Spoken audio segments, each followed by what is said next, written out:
अब हम बात करते हैं लाइफ इंश्योरेंस प्रोडक्ट्स की। लाइफ इंश्योरेंस प्रोडक्ट्स दो तरीके से होते हैं, एक होता है टेंजिबल और एक होता है इंटेंजिबल। टेंजिबल वो प्रोडक्ट्स होते हैं जिनकी कोई शेप हो, साइज हो, फॉर एग्जांपल जैसे कि टेबल, चेयर। और इंटेंजिबल वो प्रोडक्ट्स होते हैं जिनका कोई शेप डिफाइन नहीं होती। तो जैसे कि हमारे नॉन लाइफ इंश्योरेंस प्रोडक्ट्स, ये सारे लाइफ इंश्योरेंस प्रोडक्ट भी नॉन टेंजिबल प्रोडक्ट में ही आते हैं, टेंजिबल और इंटेंजिबल। ठीक है, अब हम बात करते हैं प्लान्स की। प्लान्स जो होते हैं बेसिकली ट्रेडिशनल और यूलिप, दो तरीके से होते हैं, traditional plans and ULIP plans. Traditional plans वो होते हैं जिसमें हमारा सेफ रिटर्न होता है, चाहे रिटर्न कम हो बट सेफ होगा, सिक्योर होगा। इसमें जो इन्वेस्ट होता है वो गवर्नमेंट सिक्योरिटीज, गवर्नमेंट सेक्टर में होता है। और यूलिप्स में स्टॉक मार्केट में होता है, रिस्क फैक्टर बढ़ जाता है, जिसमें रिस्क हाई होता है, रिस्क हाई होता है बहुत ज़्यादा। अब हम बात करते हैं इसमें सबसे पहले टर्म प्लान की। Most important term plan. Term plan होता है, टर्म प्लान होता है जिसमें सिर्फ डेथ बेनिफिट होता है। जैसे कि एक एग्जांपल के साथ हम क्लियर करते हैं। एक बंदे ने पॉलिसी ली जिसकी एज है 30 ईयर्स। पॉलिसी उसने ली 30 टर्म के लिए और मेच्योरिटी उसकी हो रही 60 ईयर्स पे। लेकिन टर्म प्लान के अंदर ये समझने वाली बात है, इसके ऊपर प्लान्स में से क्वेश्चन बहुत ज़्यादा पूछे जाते हैं। टर्म प्लान में सिर्फ जैसे कि मैंने बताया only death benefit, no survival benefit. अगर हम इसको एक सिंपल लैंग्वेज में समझे तो इसमें डेथ होने पर ही बेनिफिट होगा। अगर वो बंदा सर्वाइव कर जाता है पॉलिसी टर्म तक तो उसको कोई सर्वाइवल बेनिफिट नहीं मिलेगा। जैसे कि हमने इधर एक एग्जांपल के साथ समझा कि एक बंदे ने 30 एज पर उसने पॉलिसी ली, तो यहाँ पर अगर उसकी टर्म के बीच में कोई मिसहैपनिंग होती है तो कंपनी उसके नॉमिनी को, एग्जांपल लो कि 1 करोड़ का सम एश्योर्ड है, तो 1 करोड़ रुपए कंपनी उसकी फैमिली को प्रोवाइड कर देगी। लेकिन यहाँ पर जहाँ पर वो बंदा मेच्योरिटी पर आ रहा था, अगर मान लीजिए यहाँ पर आते आते वो बंदा सरवाइव कर रहा है, डेथ नहीं होती, तो कंपनी उसका दिया हुआ प्रीमियम भी वापस नहीं करेगी। It means only death benefit, no maturity benefit. और सबसे चीपेस्ट प्लान, हर प्लान्स के अकॉर्डिंग ये सबसे सस्ता प्लान होता है, तो सबसे जो चीपेस्ट प्लान होता है वो कौन सा प्लान होता है? Term plan. बेसिकली क्वेश्चन ऐसे भी आ जाता है कि चीपेस्ट प्लान कौन सा है, तो चीपेस्ट प्लान कौन सा होता है? Term plan. जैसे कि मैंने अभी आपको क्लियर करा कि टर्म प्लान के बारे में, बट यहाँ पर आपको लगेगा कि टर्म प्लान लोग बेसिकली लेते हैं, लेकिन आपको लगेगा टर्म प्लान में फ़ायदा ही क्या है जब मेच्योरिटी पर मुझे कुछ नहीं मिल रहा, अगर डेथ नहीं हुई, क्योंकि कंपल्सरी तो नहीं है पॉलिसी टर्म के बीच में डेथ हुई हो। तो इसीलिए अब यहाँ पर एक दूसरा प्लान आता है, वो आता है TROP प्लान। TROP प्लान होता है total return of premium, total return of premium. ये प्लान अगर कोई बंदा टर्म प्लान लेता है और उसको लगता है कि मुझे मेच्योरिटी में कुछ नहीं मिलेगा तो वो TROP प्लान ले सकता है। लेकिन यहाँ पर TROP प्लान में टर्म प्लान के अकॉर्डिंग प्रीमियम 70 to 75% इंक्रीज हो जाता है। बट इसमें बेनिफिट ये होता है कि एक बंदे ने पॉलिसी ली 30 ईयर एज पर और 60 ईयर्स पर यहाँ उसकी पॉलिसी मेच्योर हो रही है। अगर इस टर्म के बीच में उसके साथ कोई मिसहैपनिंग नहीं होती है तो कंपनी उसकी फैमिली को सम एश्योर्ड प्रोवाइड करेगी। अगर इस टर्म के बीच में उसके साथ कोई मिसहैपनिंग होती है तो कंपनी उसकी फैमिली को सम एश्योर्ड प्रोवाइड करेगी। समझने वाली बात है। और अगर यहाँ तक वो सरवाइव कर जाता है तो उसका दिया हुआ प्रीमियम अमाउंट, मैं नीचे लिख के बता देती हूँ, दिया हुआ प्रीमियम अमाउंट उसको रिटर्न हो जाएगा। एटलीस्ट ये है कि यहाँ पर टर्म प्लान में वहाँ पर जो उसने प्रीमियम पे करा वो कंपनी वापस नहीं करे, लेकिन यहाँ पर अगर कस्टमर के साथ कोई मिसहैपनिंग नहीं होती है तो कंपनी उसका प्रीमियम अमाउंट रिटर्न कर देगी। इन्हीं प्लान्स के साथ हम देखते हैं कि इसमें आता है decreasing term insurance. Decreasing term insurance ये बहुत इंपॉर्टेंट है, इसके ऊपर क्वेश्चन ज़रूर आता है। यहाँ पर समझने वाली बात है मोर्टेज रिडम्पशन इंश्योरेंस MRI और credit life insurance. मोर्टेज redemption insurance में क्या होता है, जब लोग घर परचेज करते हैं तो वो बड़ा अमाउंट लोन लेते हैं बैंक से, लेकिन यहाँ पर मान लीजिए कि एक फैमिली है जिसमें हस्बैंड ने लोन लिया, एग्जांपल लेते हैं हम, एक 40 लाख का लोन लिया। अगर कल को हस्बैंड की डेथ हो जाए, मान लो 5 साल के बाद, 6 साल के बाद कभी भी हस्बैंड की डेथ हो जाए तो बैंक बोलेगा या तो घर खाली करो या लोन अमाउंट रिटर्न करो। तो लेकिन यहाँ पर फैमिली क्या करेगी, दोनों ही कंडीशन में फैमिली को प्रॉब्लम हो जाएगी।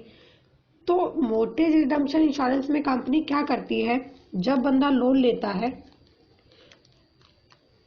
EMI पर, तो कंपनी उस लोन वैल्यू की, जितना वो लोन लेता है उतने का ही उसका सम एश्योर्ड, उसका इंश्योरेंस कर देती है। मान लीजिए उसका लोन था 40 लाख का, उसके लिए वो प्रीमियम कंपनी उसके लोन से ही प्रीमियम पे कर लेती है, लोन से ही प्रीमियम उसका काट लेती है। मान लीजिए उसका 2 लाख का जा रहा है तो हो गया, तो 38 लाख का लोन है और 38 लाख का ही कंपनी उसका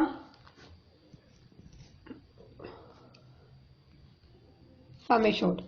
यहाँ पर 40 लाख था, हर साल उसका जैसे जैसे लोन की वैल्यू कम होती जाएगी देन 36 लाख, तो यहाँ भी सम एश्योर्ड 36 लाख बच जाएगा।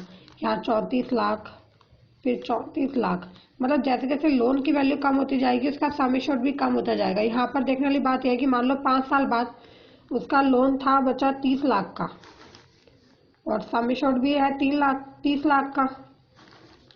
तो यहाँ पर अगर बंदा डेथ कर गया तो उसकी जो वैल्यू थी सम एश्योर्ड की 30 लाख की है, 30 लाख का लोन बचा था, तो यहाँ कंपनी इस 30 लाख रुपए से अपना लोन अमाउंट पूरा कर लेगी, फैमिली को कहीं पर भी कोई भी प्रॉब्लम क्रिएट नहीं होगी। इसे बोलते हैं मोर्टेज रिडम्पशन इंश्योरेंस। की साथ साथ उसके लोन के कंपनी उसको पहले से ही कवर करके चल रही है, जिससे क्या है कि कल को अगर उसके साथ कोई मिसहैपनिंग होती है तो फैमिली को ना लोन पे करने की टेंशन होगी ना घर खाली करने की टेंशन होगी।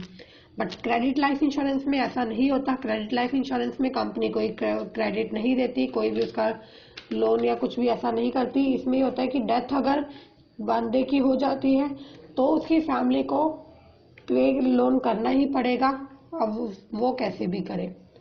तो ये हो जाता है मोर्टेज रिडम्पशन इंश्योरेंस। आगे आता है endowment plan. Endowment traditional plans होते हैं। एंडोमेंट प्लान्स होते हैं ट्रेडिशनल प्लान्स, जिसमें क्या होता है कि डेथ, आजकल जो लोग यही प्लान्स लेना पसंद करते हैं जिसमें डेथ बेनिफिट भी है और मैच्योरिटी बेनिफिट भी है। विच एवर इज अर्लियर, जो पहले हो जाए। बंदे ने पॉलिसी ली, 30 ईयर एज पर पॉलिसी ली, 30 ईयर की टर्म ली, 60 पर मैच्योरिटी है। अगर इस टर्म के बीच में बंदे के साथ कोई मिसहैपनिंग होती है तो कंपनी इसकी फैमिली को सम एश्योर्ड प्रोवाइड करेगी।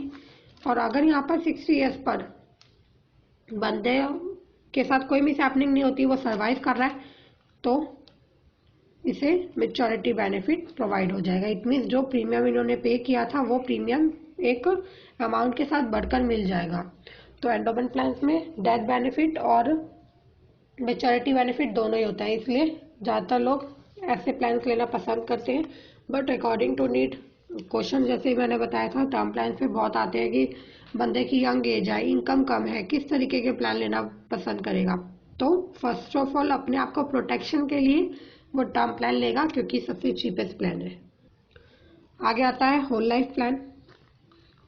होल लाइफ प्लान्स होते हैं, नाम से ही क्लियर होते हैं कई प्लान्स, तो होल लाइफ जो होल लाइफ तक चले, जैसे कि LIC का प्लान है जीवन आनंद, जिंदगी के साथ भी जिंदगी के बाद भी। आप लोगों ने देखा होगा काफ़ी एड्स आती है, एडवर्टाइजमेंट आती है।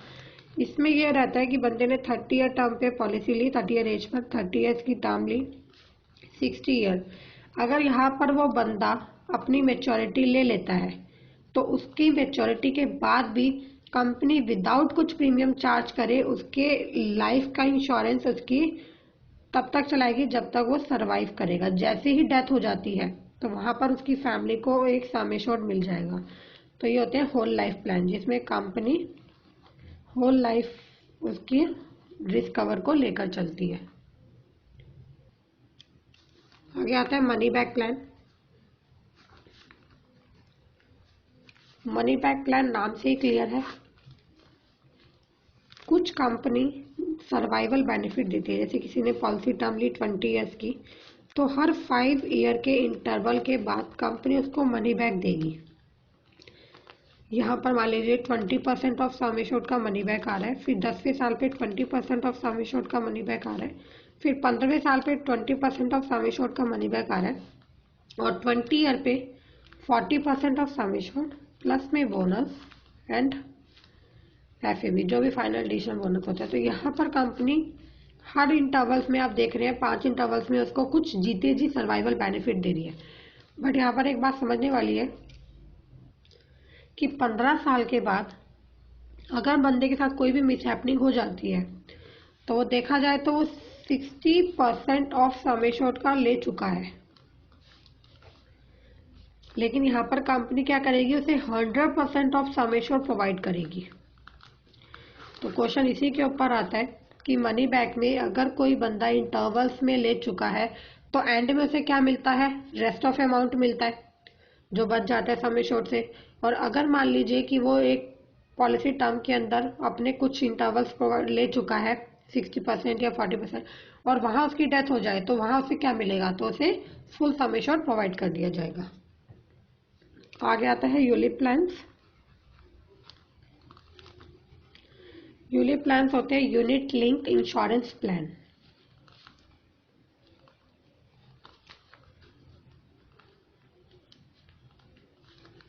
ये टोटली मार्केट बेस्ड प्लान होते हैं। अगर इसमें मार्केट बढ़ेगी तो आपका रिस्क फैक्टर बढ़ जाता है, मतलब रिस्क फैक्टर कम हो जाता है। मार्केट बढ़ेगी तो प्रॉफिट आपको ज़्यादा होगा, मार्केट लेकिन अगर डाउन जा रही है तो आपको लॉस होगा। ये टोटली आपके शेयर मार्केट पर डिपेंड करते हैं। इसमें कोई गारंटी नहीं दे सकता कि एंड में आपको क्या मिलेगा, बट टोटली इसमें, क्योंकि इसमें कुछ फंड्स होते हैं जैसे कि इक्विटी फंड होते हैं, equity fund, debt fund, money market fund, balance fund, equity fund,